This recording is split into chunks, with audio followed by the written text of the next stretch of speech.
लेखपाल भर्ती परीक्षा जो कि होने जा रही है कब, ये 19 जून को होने वाली है और अब इसमें समय बहुत कम बचा हुआ है। लगभग 2 महीने या यूँ कहिए कि 1.5 महीने का समय बचा हुआ है। 2 महीने तो बिल्कुल नहीं है, 55 डेज़ के आसपास। लेकिन अगर इस समय का आप सही तरीके से एक सही रणनीति बनाकर इस्तेमाल किए तो आपको सफल होने से कोई भी रोक नहीं सकता है।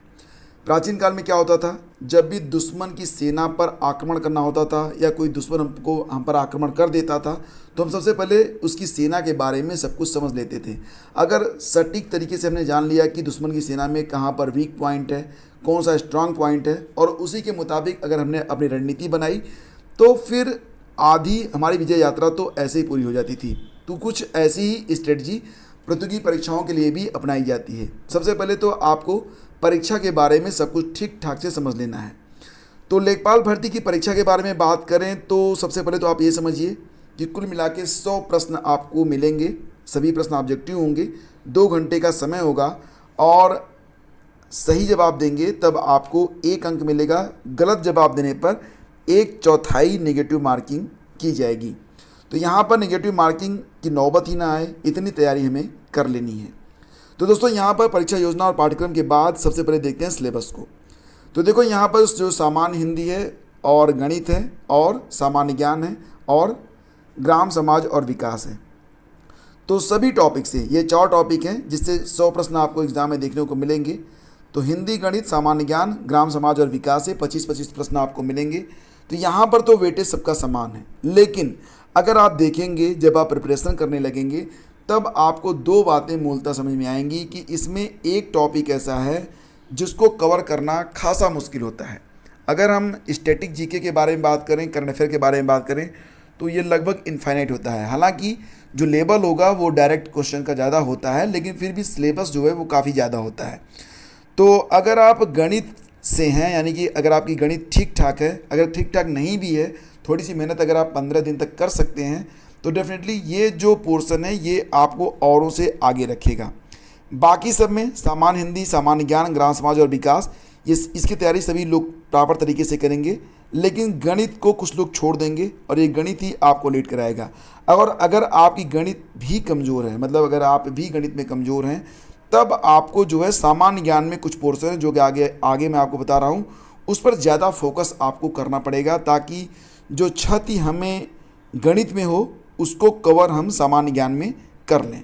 ठीक है, तो ये समझ लिया आपने कि एग्ज़ाम में आपको जो पेपर मिलेगा उसके 4 खंड होंगे और 4 टॉपिक आपको वहाँ पर देखने को मिलेंगे। हिंदी के बारे में बात करें तो वही पुराना सिलेबस है, ज़्यादा बदलाव आपको यहाँ पर देखने को नहीं मिलेगा। तो थोड़ा सा यहाँ पर आपको जो है समझ लेना चाहिए।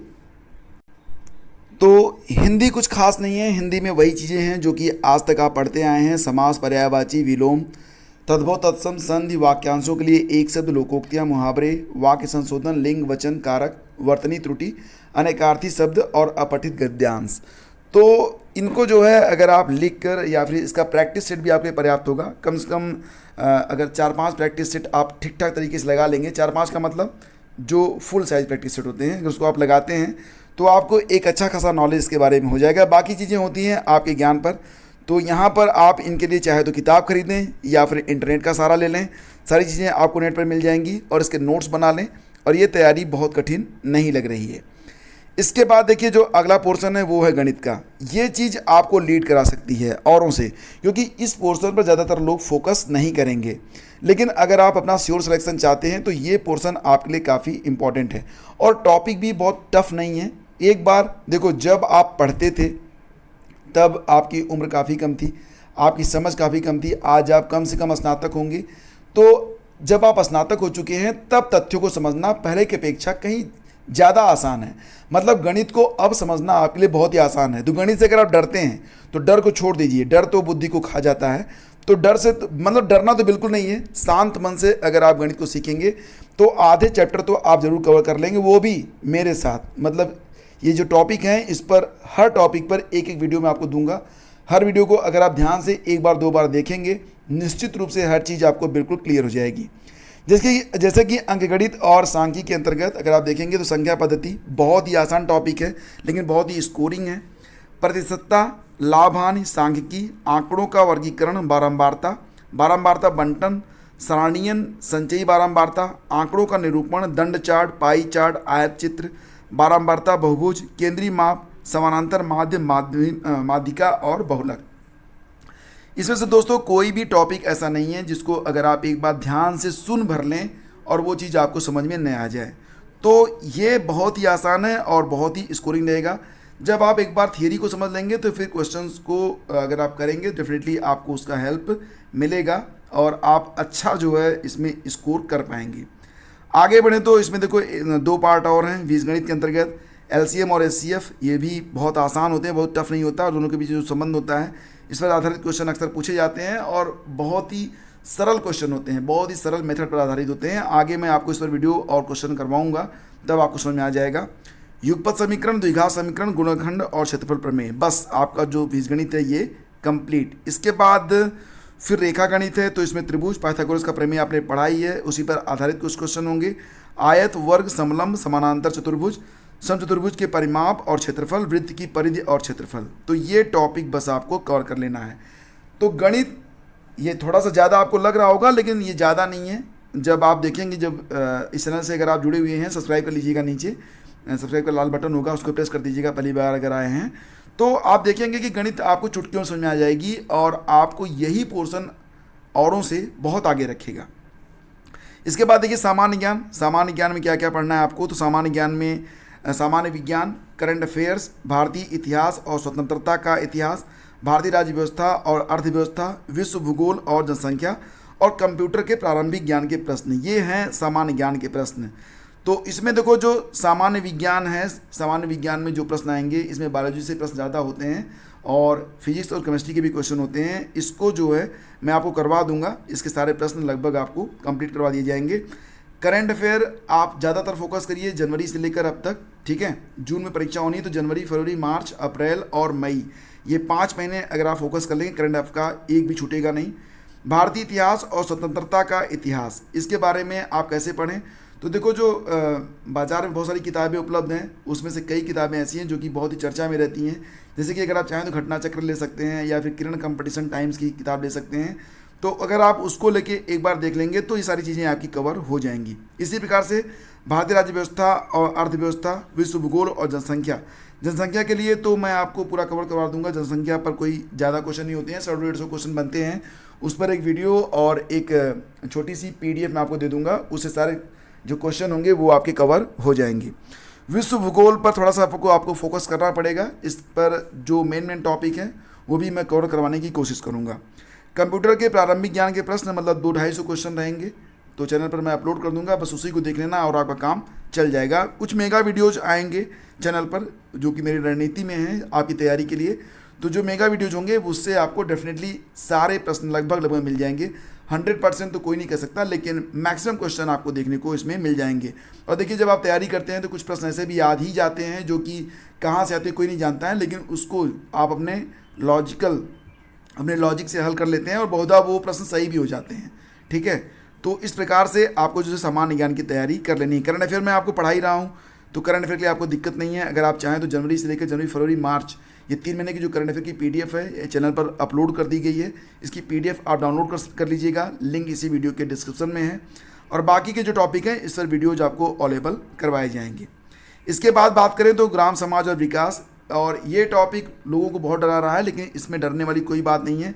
यूपी के संदर्भ में जो भी ग्राम विकास से संबंधित जो योजनाएं बनाई गई हैं प्राचीन काल से लेकर अब तक, खास तौर से लगभग 2010 के बाद जो योजनाएं बनी हैं उस पर ज़्यादा फोकस आपको करना है।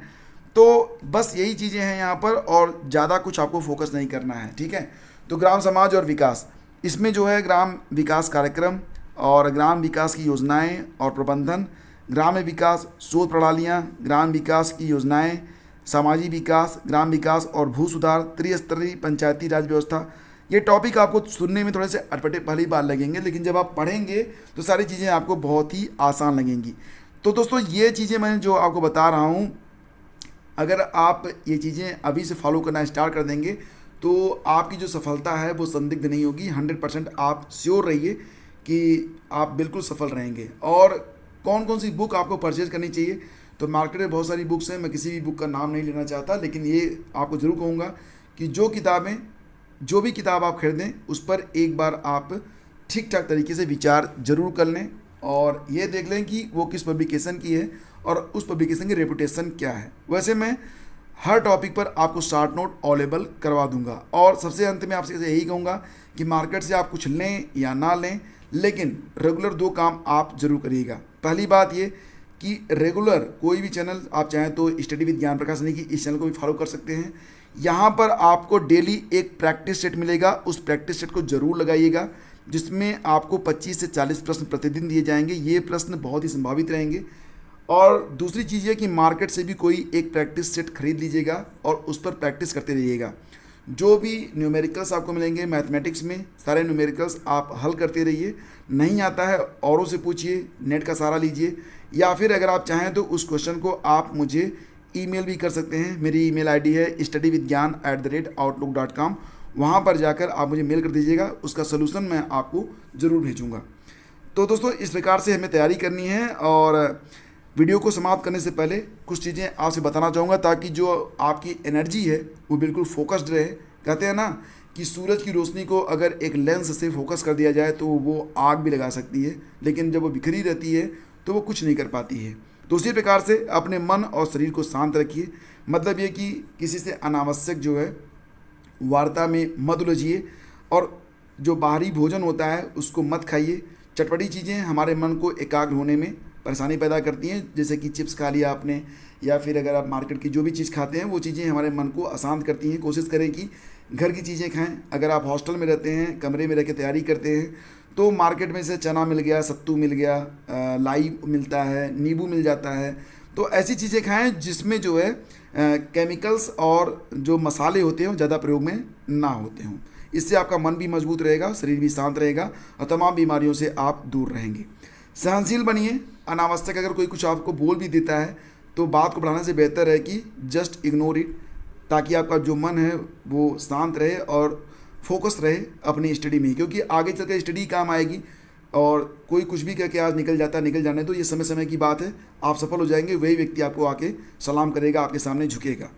अनावश्यक बहस में तो बिल्कुल नहीं उलझना है। जहाँ पर भी आपको लगता हो कि यहाँ पर बिना मतलब की बातें होती हैं, सोशल मीडिया पर लोग उलझे रहते हैं विभिन्न राजनीतिक दलों को लेकर, विभिन्न नेताओं के बारे में, वहाँ पर तो बिल्कुल भी कमेंट तक मत करो। कमेंट करोगे फिर वहाँ से बहस स्टार्ट होती है, वहाँ पर कुछ नहीं करना है। और जो स्टडी से आपको विचलित करे उन चीज़ों से दूरी बनाइए और याद रखिए जीवन में सिर्फ एक चीज़ आपको आगे ले जाएगी, वो है स्टडी, स्टडी और सिर्फ स्टडी। तो फोकस रहिए और आप सभी के प्रति हमारी ढेर सारी शुभकामनाएं हैं और निश्चित रूप से आपका सिलेक्शन होगा। मन में पूरा विश्वास रखिए और अपने आप को मजबूत महसूस करिए और यकीन मानिए कि अगर आप डिसिप्लिन वे में तैयारी कर रहे हैं आपको सफल होने से कोई भी रोक नहीं पाएगा। तो आने वाली सफलता के लिए आपको ढेर सारी बधाई और शुभकामनाएं। जय हिंद, जय भारत।